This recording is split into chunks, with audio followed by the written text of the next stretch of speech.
What's up, everybody, and welcome to Out From Side of My Neck, episode 29, a third-year anniversary special, E3 2011 Nintendo Press Conference, Predictions and Preview. I'm your host, the one and only Jodecideion. Some of y'all may not know this, but I had a YouTube page 2 years before I actually started uploading videos. My page was created April 14th, 2006. My first video was uploaded on January the 3rd, 2008. And Out From Side of My Neck, my video rant video game discussion series premiered June 1st, 2009. Yes, it premiered a couple days before E3 2009. That's why this is the 3rd year anniversary. So each E3, I like to take a look back at the series and talk about it. But instead, I just want you guys to know it's the 3rd year anniversary, and I want to thank you all for supporting the series by liking the videos, favoriting them, commenting them, just watching them. Give me all the views possible. I appreciate it, and please keep on doing it. Thank you. As most of you may know, this is going to be the first year that I cover Nintendo only at E3. In the past, I covered Microsoft and Sony press conferences, but this year I'm not going to do that. I'm not a Microsoft or Sony consumer, so honestly, it shouldn't matter to me what they do. In my opinion, there's no reason to decide who won E3. The winners are the fans of those companies. If your company present a lot of quality games and some good content for the future, then you won. So that's how I'm looking at this year, and that's how I'm going to do my videos this year. Nintendo at E3 2011 has potential to be Nintendo's biggest E3 conference ever. If they present at least 80% of what they possibly can do at this year E3, they by far will have the best conference they've ever had, topping any conference they've ever done in the history of their company. Currently, the length of Nintendo's press conference is not known to the public. Hopefully, though, it will extend even further and longer than last year's, which has been the longest in recent history. It definitely needs to be. Nintendo will have to find some way to do something that no one has done before.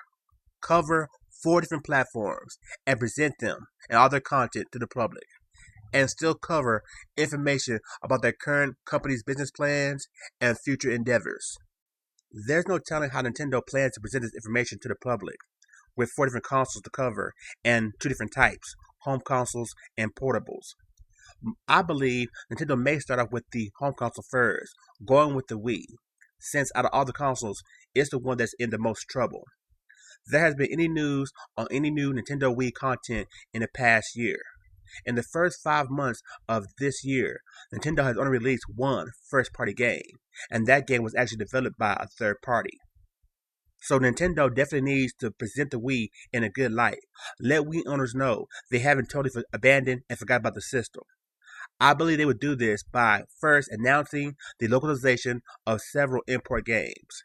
I expect to see an English trailer of Last Story and Xenoblade for the US market, and probably even an English trailer for the newly released Pandora's Tower that is released in Japan in May.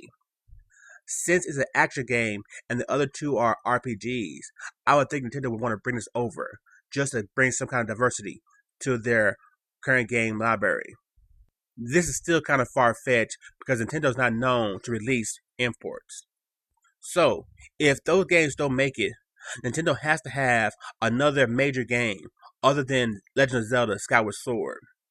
And just how Wii Play Motion magically appeared in front of us out of nowhere, it's possible Nintendo has other games, maybe 2 tops, that are going to magically appear, games we weren't expecting, probably made by a second party or even thrown off to third parties to develop, but still major name titles of old franchises.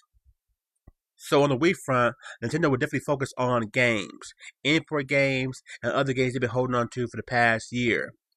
This is going to be the Wii swan song, and so they're not going to really go out with a big, huge bang, but it's going to go out decent, respectable. Next, they will jump into the other, older platform, but this time handheld, the DS family. I expect this to be the smallest part of their conference. Really nothing to say about it. Really nothing to talk about the future about it, because it's basically a system they want to get out of there. They want to bring the focus to the 3DS and move gamers to that console. So I expect this to really have no major announcements, except maybe the final announcement of the last Pokemon game for the DS. As we know, Pokemon games always come in three, and so to accompany the Black and White edition, I imagine a special Pokemon Gray version will come up. But there will be a catch. Nintendo should have realized that not releasing a 3DS enhanced version of the Pokemon games Black and White was a very, very stupid mistake they made. And if they would have done that, the 3DS would have sold a lot better at launch if it was bundled with it, or at least available for that console in a special way. So I believe a Pokemon Gray version will have also a 3DS enhanced version that can be played on the 3DS and get extra and better benefits from it. Also, it's quite possible that Nintendo takes its chance to address the third parties by going the small first through the DS. There are several games that could be imported to our market, made by other companies. Namco, for instance. They definitely have some great titles that need to be imported over here and localized for us. For instance, a title called Solar Robo, The Red Hunter, and the last Dragon Ball Kai game, Ultimate Botauden, both games from Namco Bandai. If Nintendo decides to bring these games over and sell them under their name, but still Namco Bandai gets the profits from it, that could be a gesture to show that they're helping these third parties out. And maybe we can get these great quality DS games before the DS finally goes out the pasture. Now here's where the conference picks up the pace. This is where things get more exciting. And they have to. It's Nintendo 3DS time. And the 3DS is not the fan favorite anymore. It's not the baby anymore. At this conference alone, there's 2 other newborn systems there. And they're going to get all the praise, all the love. Sony's next generation PSP, the MPG, and Nintendo's own Project Cafe. So the 3DS is going to shine not by being the best, most brilliant hardware. It has a shot by having some of the best, most exciting games. And believe me, I hope Nintendo knows this, because the 3DS has kind of started off real slow. Nintendo expects to have a bigger lead on their competition at this point. They definitely wanted to brag about how successful the 3DS has been since launch, but they can't now.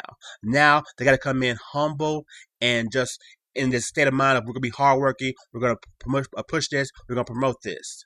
And the 3DS needs it. The launch titles were pretty much lackluster overall. Nintendo themselves didn't release any great first-party system selling software. So now it's time for those games to make an appearance. And I definitely believe they will. We all know about the new Super Mario 3DS. It's basically going to be a 3D Mario in 3D. It's going to sell around, I'm going to say, maybe anywhere from $6 to $8 million. It might push some people to buy the system, but not the mass appeal Nintendo needs that made the DS and Wii so successful. Those games that's going to push the 3DS into that higher selling stratosphere will have to be Mario Kart 3DS and quite possibly, if it's done correctly, Animal Crossing 3DS. Both of those games I expect to make a big appearance at E3 this year. Expect some announcements about release dates for other games that are released in Japan. Star Fox 64 3DS, for example. And maybe even some more announcement of other games coming from third parties. Quite possibly, Konami could be there at the conference and show a full trailer of the Metal Gear Snake Eater for 3DS. This once again goes into Nintendo showing love to third parties by allowing them to come to their press conference and present their games, like they did last year with Warren Spector and Epic Mickey. With the 3DS itself, if you notice, the first major update that cut on all the 3DS features would have been that Monday, the day before Nintendo's conference. I think Nintendo has a plan to do something with that. Maybe even stream the conference to your 3DS in 3D. I mean, why not? It's quite possible. Why not try it? Also, I think there'll be some major announcements from the 3DS side, the Virtual Console. Maybe even some new Virtual Console games coming to the platform. Some new systems. Just something to make it seem more exciting. Because like I said, Project Cafe alone from Nintendo is going to take away the thunder of the 3DS. And there's no telling what Sony does with the MPG. If the MPG launches, which I believe launches in November, at least that's what it will say. If it is $50 more than the 3DS or the same price as the 3DS, Nintendo could be in major trouble. So they got to make sure and present the 3DS in a light that says, we're where it's at, we're the winning team, jump on the bandwagon now before we leave. Last, but definitely not least, the close of the show will be Project Caf, Project Cafe, whatever you want to call it, the code name for Nintendo's next console that will release in 2012. Nintendo's press conference will go 30, 30, 40. 30% for the Wii and DS, 30% for the 3DS, and 40% dedicated to the Project Cafe. It has to be.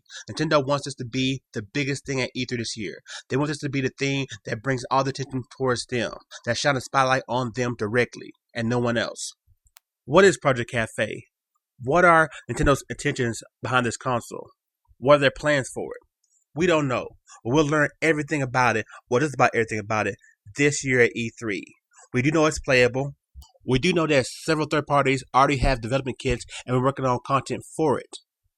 And then also we have the so-called suggestion, rumor, that Nintendo is going after the hardcore audience.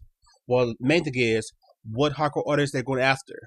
The gamers who own PS3 and Xboxes who don't have a Wii as a second console, or your hardcore Nintendo fan? That's the question that will be answered at E3. And I just can tell you, they will answer it by their presentation. If Nintendo present Project Cafe and then allow major third-party companies to present multi-platform games at their conference, then Nintendo's going after the PS3 Xbox gamer. If Rockstar Take-Two is at Nintendo's conference and they show a trailer for the new GTA 5 that will release also on PS3 and Xbox 360, but still present the trailer first at their conference, Nintendo's going after that market. Now, if Nintendo shows nothing but their games, more mature games, or just different variety of games, they're going after the hardcore Nintendo market. That's basically it. There's no difference in the audience in general, but the presentation of E3 will determine who their subject, who they're trying to sell to, who they're speaking to. The main things I want answered about Project Cafe, I want to know about the system itself. I want to know how backwards compatible it is to the Wii. Can I use all my controllers? Will it still use those controllers for future games? Will it have a hard drive? What's the online really going to look like? How much is going to cost? Things like that, I don't think we'll find out at E3. They'll say that for maybe early next year. But those things, the technical aspects of the system, for me, backwards compatibility and probably storage is the main issue, the main thing they need to address for us.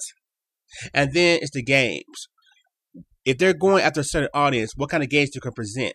Are Mii's now obsolete? Will there be new versions of Mii's? Are they still gonna have those so-called casual money-making games that made the Wii so successful? Are they still gonna have arcade value games, or will they go more traditional current games? Everything's a movie, everything's cinematic, everything's graphically, visually impressive. Without a doubt, Project Cafe, no matter what they do, will be the talk of the town. If it's not received well, it'd be the biggest bomb in gaming history. If it comes out as the next evolution of gaming, it's gonna be the best thing since sliced bread. So Nintendo definitely has a whole bunch of stuff on their plate that they got to prepare and then serve to us, the consumer, the audience. And they do it well, they definitely will be the biggest thing at E3 this year. This is TheWon. I hope you enjoyed this preview and predictions. I'll see you guys during the week of E3. Peace.